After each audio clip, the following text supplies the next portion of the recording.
Usisileleli Afrika, maluphakanyiswa upondolwayo, izwayimithandazo yethu. Nkosi, sikelela thina lusapho lwayo, lulela buluka sitshaba sa Yesu.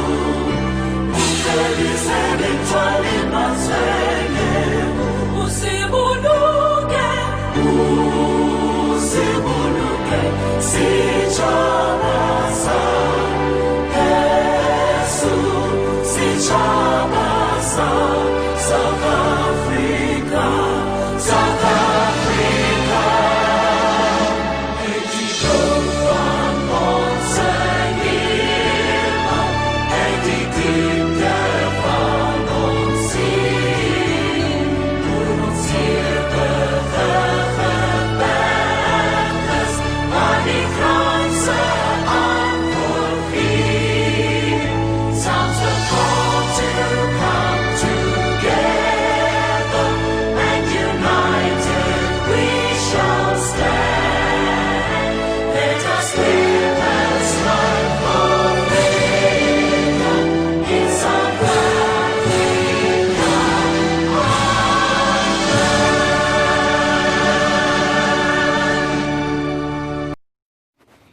South Africa's Native Land Act of 1913. After the Anglo-Boer War of 1899 to 1902, most of South Africa was controlled by Britain. During this time, there were huge labor shortages, so the British passed laws to force African farmers off their land in order to become migrant laborers. Black citizens had no political rights, and most of the wealth of the country was controlled by white citizens. At the time, 80% of the population was black, but highly paid jobs were reserved for whites only. In 1913, the government passed the Native Land Act, which allocated 13% of the land to blacks, even though they made 80% of the population. Africans were forced to leave white-owned land and move to reserves, which were small, dry, and not adequate for agriculture. More men were forced to seek employment in the mines and white-owned farms or industries in order to pay taxes. The 1913 Native Land Act forced many Africans to work for white farmers, and white-owned landowners were empowered to confiscate cattle that belonged to Africans. Some Africans resisted working in mines and industries and became sharecroppers who worked on farms owned by poor whites and paid rent to them. Africans preferred to be sharecroppers than workers on white-owned commercial farms. Sharecropping, however, reduced the labor force available for commercial farmers, so the government passed a law in 1936 that forced sharecroppers to become laborers on commercial farms. The new law required blacks living on white farms to work for the white farmer at least 6 months every year, so many Africans abandoned sharecropping and moved to the reserves. According to Saul Plage, a black leader and first secretary of the African National Congress, ANC, before 1913, they had raised an average 800 bags of grain in each season, which gave a steady income of about £300 per year after the farmer had taken his share. The native provides his own seed, his own cattle, his own labor, and after bagging his grain, he calls in the landlord to receive his share, which is 50% of the entire crop. All this had gone well till the previous week, when the landowner came to the native tenants with the story that a new law had been passed under which, as the peasant said, all my oxen and my cows must belong to him, and my family to work for £4 a month, failing which he gave me 4 days to leave his farm.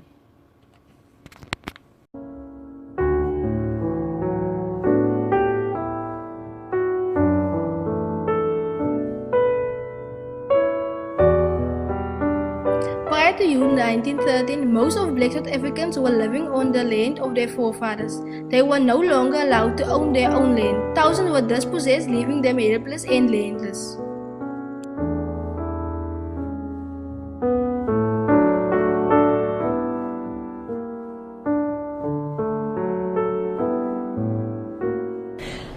16 was het teruggedraaidag. Zie regie. Is onze ooghooitjes goed staan op de grond. De teenigheid is het koren geplant, is alles geplant. Ons trekje moet een katje in. Ons trekje moet een hoenderie in. Ons trekje moet een bokje in. En die schapen verkoop dat. En die varken van ons moet ons geslacht het maar gevliet het niet. Was veel beter geweest. Hij is zwaar dat ik kon krijgen. En dan gaan we vandaag nog net zo zwaar. Mijn oma uit grond gaan. En toen moest ons is gedwongen om hierna te komen.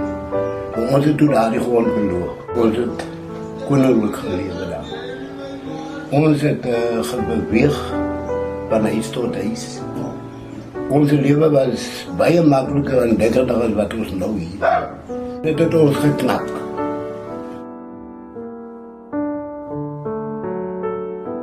Ik heb daar op het punt.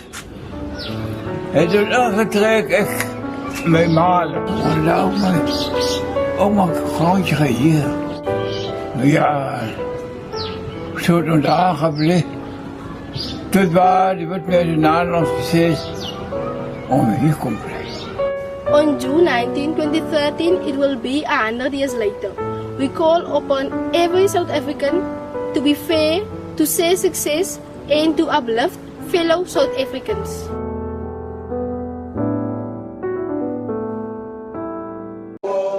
Forced out of their land, these are reminders of where South Africa comes from. The Reversing the Legacy of the 1913 Natives Land Act exhibition is now on display at the Nasrec Expo Center near Soweto. It's running from Friday 26 July until August 4th. Rural Development and Land Reform Minister Gugile Nkwinti says the exhibition is aimed at educating the youth.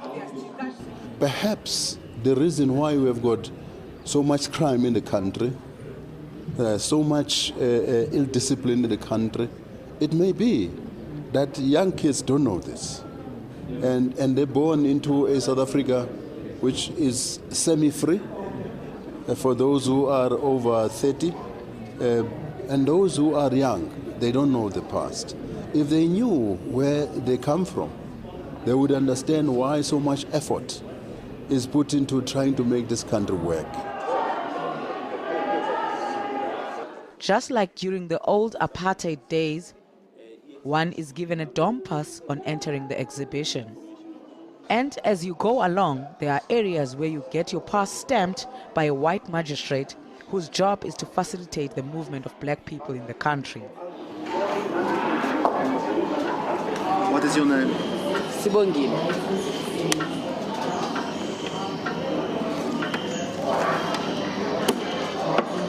All right, Sibongile. But please, watch yourself and make sure you're out of here by 9 o'clock tonight. The exhibition also captures township life. One Born Free says he's grateful to have seen the exhibition. It's been quite emotional. It's really, really emotional. I mean, there was a time where I really felt like crying, but I was just holding it in together because I am here today and I am who I am today because of their struggles. These are the land claims that have been settled, names of people who have been compensated for their land. Lastly, there is this tree that represent what South Africa has become, a rainbow nation. 20 June 1913, Hemo Africa borwa a tsoga. Ibe se le khoba fela. Ibe doba le tlakala la go latho.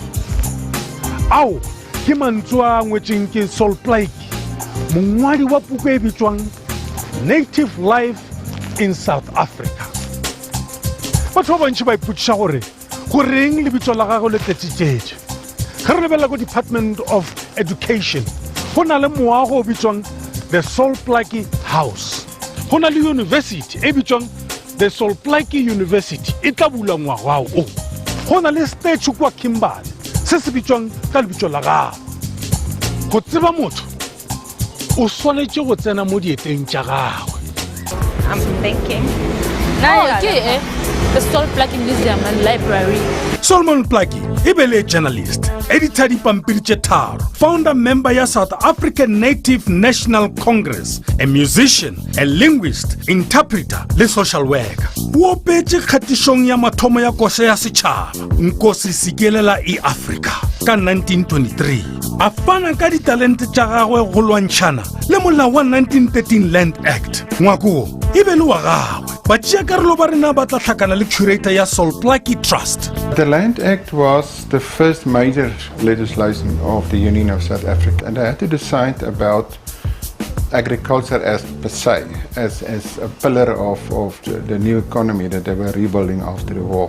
What they did was to decide on a policy that will appease the whites-only government that made up the Union of South Africa. What I want to know is that as a young person, I've never met Saul.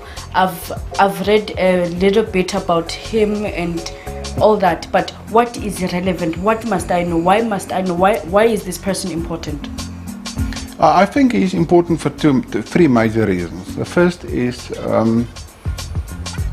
for his language skills and his publications. You must remember that he's the first person in Africa to translate Shakespeare's works into a black language. Oh. The very first one. Secondly, he writes the first novel in English that was published by a black South African. And that's in terms of his writings. I think in terms of his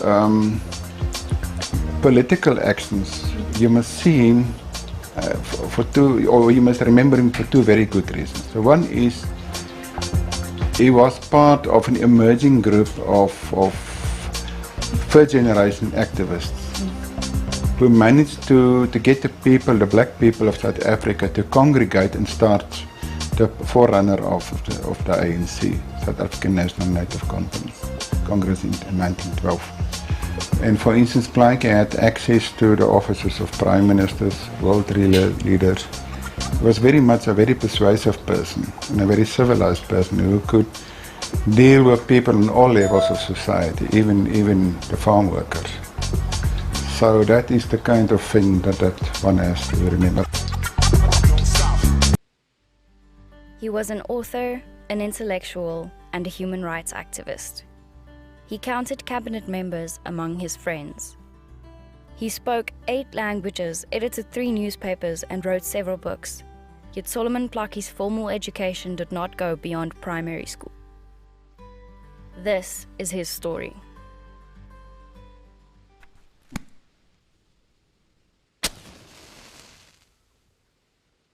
My name is Solomon Tekiso Plaque. Born 1872, and unfortunately, when you read this, I might not be around anymore. I was born in Orange Free State, as it was known then, and I am descendant of the Barolong tribe. I got my education from the missionaries. I was able to learn English and other foreign languages. This diary is about my journey to discover my first novel, Moody. I worked as a postman for years. Delivering news to people became a fascinating thing for me.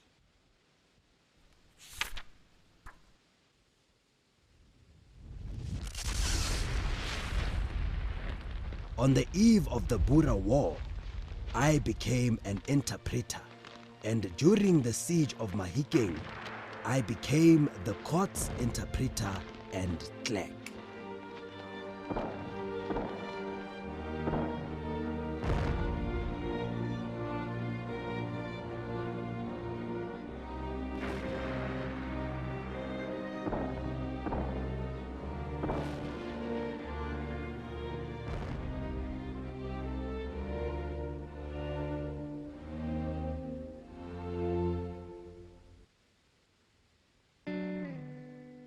The idea of Moody came from this war and how it transpired. My vision for the book was to make means of national identity and how national crisis began.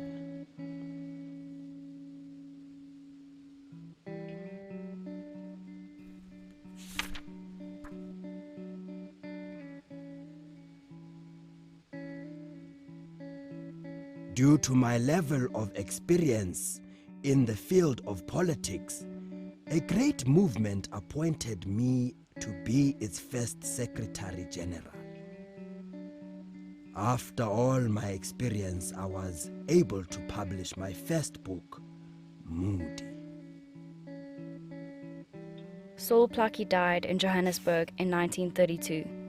He is remembered as one whose knowledge about human nature, never-ending kindness and fighting spirit enriched the people around him. He broke boundaries, crossed frontiers, and stretched the horizon further than anyone could imagine. But most of all, Saul Plaatje loved his people. Speaks to a very violent legislative act that really changed what access, what capital, what land Black South Africans had. And the Eastern Cape, you know, is a kind of hotbed of that process of the Native Lands Act, Land Act as it was called then. But it also speaks to a lot of the kind of beginnings of apartheid, you know, that all of those kind of, you know, colonial laws really began the process of what became apartheid. So you've really picked a good moment. You know, there's the stuff around mining, there's the stuff around the Land Act, there's the stuff around the First World War. And it was very clever as a writer for you to pick that moment. But you've done this a few times before. Well, I just think it's an interesting time that we don't necessarily know that much about. I mean, I'm struck by how many people don't really know what the Native Land Act made happen.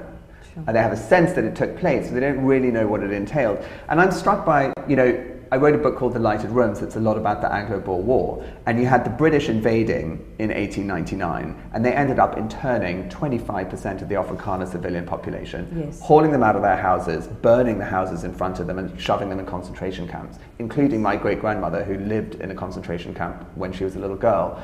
And to me, it's no surprise that 10 years later, the Afrikaners did that to the blacks. Because when you inflict terrible trauma on a population, they often do it to someone else. And what the Natives Land Act did was it pretended to be fair and say black people can buy land in this area and white people can buy land in this area. But of course the white area was 14/15 of the country. So black people who'd been living in white areas were faced with this appalling choice. Either you give all your capital, all your livestock to the white guy and take a 90% reduction in your income. Or if you don't accept that, go. Move. But where can you go? You can't settle anywhere. And who was there first? What a good question that is. And so what it really did was it created the conditions for a slave class to work on the mines. And of course, the gold ore on the Rand, while there's a lot of it, it's very low quality. So to make serious money, you basically have to have free labor. And that's why Sub-Saharan Africa, one great collective nation of farmers, the majority of whom are subsistence farmers, smallholders, peasant farmers. But there's an exception. Unlike its northern neighbours, South Africa's agriculture industry is almost exclusively commercial. 36,000 land-owning, predominantly white farmers employ around 500,000 black workers on 40% of the land, and 2.3 million small-scale farmers make up the rest. Together, that's just 5% of the country's population, facing one of the highest unemployment rates in the world.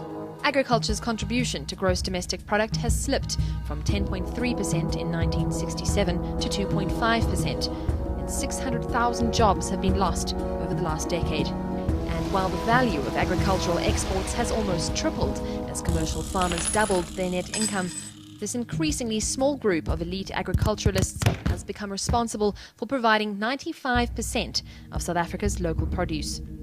Meanwhile, the vast majority depends almost solely on the government, with no means of improving their quality of life. 16.6 million people are receiving social grants, 15 million live on less than $100 a month, and more than 3 million South Africans have inadequate access to food. But this wasn't always the case. Farming has been a culture in South Africa since as far back as 300 AD.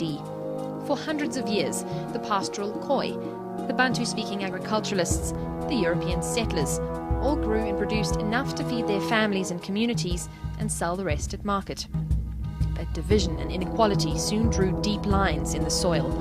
Boers and British fought for sovereignty, and black communities were segregated and controlled. On June 19, 1913, the Natives' Land Act came into law. Black people, 80% of the population, were excluded from buying, hiring or farming on 93% of the land. They were forced into reserves, dubbed the homelands. These lands weren't particularly fertile. Blacks were prohibited from sharecropping. Chiefs were given total ownership and power, and the population density averaged 30 people per square kilometre. A cornerstone of apartheid until the 1990s, the Natives' Land Act was one of the most damaging pieces of legislation in South African history. And with so few small-scale farmers now producing food, almost all of whom still live on 7% of the land, and 30% of whom don't earn any income at all from agriculture, its legacy continues to this day. The government is well on the way to settling the native question once and for all. In the winter of 1913, the previous year, the white-only government passed what was called the Natives' Land Act. This pretended to be fair and separate the country into black areas and white areas and say that whites couldn't buy land in black areas and blacks couldn't buy land in white areas. Except that the white areas were 14/15 of the country and the vast majority of its wealth and natural resources. So what actually happened was that hundreds of thousands of black families were just turfed off their land in the middle of winter. This legislation is not sensible, said Merriman. The natives are exceptionally docile when well governed and fairly treated. In my opinion, it is dangerous to throw them off their land. Our land, Mr. Merriman? Said one of the young wives. Hear, hear, roared Percy. I don't deny that natives, backed by European capital, have accomplished much that is useful. But we must look to the future. A man will not work in a mine for long if he has the least desirable alternative. This Land Act is timely and admirable. And parts of that act are still on the statute books in South Africa. And this is one of the issues that we confronted when we tried to set up Project Luluto. So I have all these meetings with people who can transform the lives of this community, but I can't raise anything because for 2 years we've not been given any kind of documentation, despite having the full support of the community and the chief. The 1913 Native Land Act has been described as apartheid's original sin, and as the start of a long century of injustice and racial economic exclusion in South Africa. While these definitions are accurate, none seems capable of describing the extent and the consequences of this law, which bequeathed to our country a century of pain, suffering, despair, and alienation. Its long, cold tentacles reached so far into the future that this law's effects are still with us today, 22 years after it was repealed. Honourable members, let me be very clear. The 1913 Land Act was morally repugnant. It was a massive injustice. It originated a system that saw 80% of the people of our country, millions upon millions of black South Africans, removed from their homes and dumped onto 13% of South Africa's total landmass. The Native Land Act was one of the first of an arsenal of laws passed by the colonial and apartheid governments to legislate black South Africans of all hues out of the formal economy of our country. From the Glenn Grey Act, introduced as far back as 1894, to the 1936 Native Trust and Land Act, from the Pegging Act of 1943 to the 1946 Asiatic Land Tenure Act, from the Group Areas Act of 1950 to the 1953 Bantu Education Act, all formed part of a complex and far-reaching bureaucracy devoted to depriving black South Africans of the right to participate fairly and equally in the economy. These laws prevented black citizens from moving freely and unencumbered around the country of their birth. from using their talents and intellect towards realizing their aspirations to live lives of their choosing. Salt Black is often quoted with reference to the Native Land Act because he encapsulated so crisply the extent of its injustice. He said, awakening on Friday morning, June 20th, 1913, the South African native found himself not actually a slave, but a pariah in the land of his birth. Honourable Deputy Speaker, it is precisely because of the impact of this legislation and the way it continues to plague us today that we must continually ask ourselves, what must we still do to put right the many calculated wrongs of the past? On this particular occasion, as we commemorate a century since the enactment of the Native Land Act, our attention must be focused on land reform and land restitution as measures of redress and reconciliation.